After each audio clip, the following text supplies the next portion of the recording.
Hi అండి, welcome to శుభమస్తు. నేను ఏ పళ్ళైనా దొరికితే దాన్ని మనకి కావాల్సినప్పుడు ఉపయోగించుకోవడానికి ఎక్కువ పళ్ళు వచ్చినాయి అనుకోండి, మనకి అప్పుడే తినలేము కదా, కొన్ని డ్రై ఫ్రూట్స్ చేసి ఉంచుకోవడం నాకు అలవాటు. అలాగే నేను ఇదిగో మా అబ్బాయి గారి ఇంటికాడ అంజీర పళ్ళు చెట్టు అయితే చాలా విరగ కాసేసింది. అవి కింద పడిపోతూ ఉంటున్నాయి. కొన్ని పళ్ళని కోసి ఇందులో 2 రకాలు ఉన్నాయి. అంజీరేమో చిన్న సైజు ఉంటుంది, ఇది ఫిగ్గు పెద్ద కాయలు వస్తాయి. ఇవి దీన్ని కూడా డ్రై ఫ్రూట్స్ చేసి కొన్ని ముక్కలు తెచ్చుకున్నాను అన్నమాట. ఇక్కడికి నేను కావాల్సినప్పుడు డ్రై ఫ్రూట్స్ మనం నానబెట్టుకున్నప్పుడు ఇవి కూడా నానబెట్టుకోవచ్చు. దీన్ని ఎలా చేసేయాలంటే, మనం దీనికి సపోటా లాగే దీనిపై తోలు తీసేసి మనం ఇలాగా సపోటా తీసుకుంటాం కదా, అలానే తీసేసి నేను చిన్న చిన్న ముక్కల కింద కట్ చేశాను, తొందరగా ఎండుతాయని. వాళ్ళైతే కాయలు అంజీరా పళ్ళు అమ్ముతారు కదా, అది వేరు ఇది వేరు. దీన్ని ఇలా తీసేస్తే భలే ఉంటుంది. ఇలా కూడా తినవచ్చు. ఎప్పుడు అక్కడ ఉన్న రోజుకు ఒక పండు తినేదాన్ని నేనైతే.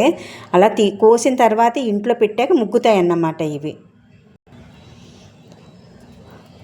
ఇలా సన్నగా ముక్కల కింద కోసుకొని పల్చగా ఆరపెట్టేసుకుంటే భలే ఎండిపోతాయి. మనము ఎన్నాళ్ళైనా కూడా ఏమీ కావు.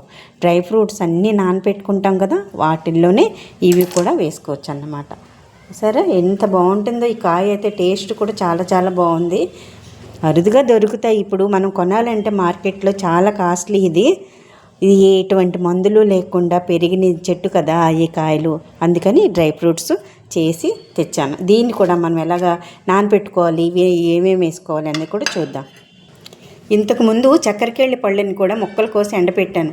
ఆ వీడియో కూడా మీకు నేను చూపించాను. నేను డ్రై ఫ్రూట్స్ నానపెట్టుకున్నప్పుడు 4 ముక్కలు ఇవి కూడా వేసుకుంటాను అన్నమాట. ఇవన్నీ కూడా 2 కాడికి వేసుకుందాము. వాల్నట్స్, బాదం, పిస్తా అన్నీ ఉన్నాయి. ఇలా 4 పలుకులే. రోజు మనకి ఎక్కువ ఏం అవసరం లేదు కదా, 4-5 రకాలు వేసుకున్నప్పుడు అన్నీ 4 వేసుకోవాలి. అవి బనానా వేసాను, ఇగో డ్రై ఫ్రూట్స్లో ఇగో 2 వేసాను. ఇంకా మనకి ఎన్ని రకాలున్నా వేసుకోవచ్చు. ఇలాగే కొన్ని పల్లీలు నానబెడదాం. ఫస్ట్ అయితే కొంచెం మంచినీళ్ళు వేసి కడిగేసి మళ్ళీ మంచినీళ్ళు వేసి నానబెట్టుకుందాం. మార్నింగ్ టిఫిన్ టైంలో ఇవి తినాలి. కొన్ని పొద్దుతిరుగుడు గింజలు, కొన్ని పుచ్చగింజలు, ఇవన్నీ ఫస్ట్ టైము కడిగేసిన నీళ్ళనే తీసేద్దాం, మళ్ళీ మంచినీళ్ళు వేద్దాం. ఒకరోజైతే మొలకలు తీసుకుంటాను, ఒకరోజైతే డ్రై ఫ్రూట్స్ తీసుకుంటాను. అట్లాగే రాగి ముద్ద. అట్లాగే ఆహారంలో మనం కొన్ని మార్పులు చేసుకుంటే ఈ షుగర్లు, బీపీలు, హెల్త్ ప్రాబ్లమ్స్ ఇవన్నీ వస్తున్నాయి కదా మనకి. నాకు ఎందుకంటే ఇంత జాగ్రత్తలు ఇలాగా ఎందుకు తీసుకున్నా, మనం ఏమీ కొనుక్కొచ్చినవి కాదు, ఇంట్లో పండినవి, మన చేతులతో పండించినవి ఇట్లాగా చేసి పెట్టుకుంటే మనం పిల్లలు వచ్చినప్పుడు పిల్లలకు పట్టుకెళ్ళొచ్చు. మనం పచ్చిపళ్ళు తీసుకెళ్ళి మనం ఇవ్వలేం కదా. ఇంట్లో పండిన కాయలని నేను ఇలా ఉపయోగిస్తున్నాను. అదే కొనైతే మనం చేయలేం కదా. ఇలా అయితే సంవత్సరం పొడుగుతూ ఉంటాయి. ఇలాగా అవకాశం ఉన్నప్పుడు ఇంకా సపోటాలు సీజన్లో ఏం వచ్చినా కానీ ఇట్లా చేసి పెట్టుకుంటే అన్ సీజన్లో కూడా మనం వాడుకోవచ్చు. ఇలాంటి పళ్ళు అయితే మనకు దొరకవు. నేను ఇంత కష్టపడి చేసుకొని తెచ్చుకున్నాను అన్నమాట. రోజుకి 4 ముక్కలు నానబెట్టుకొని మనం తినడమే.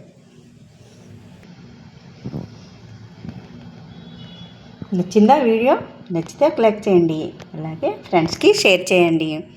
మరిన్ని ఇలాంటివన్నీ మంచి వీడియోలు చేసి మీకు చూపిస్తూ ఉంటాను.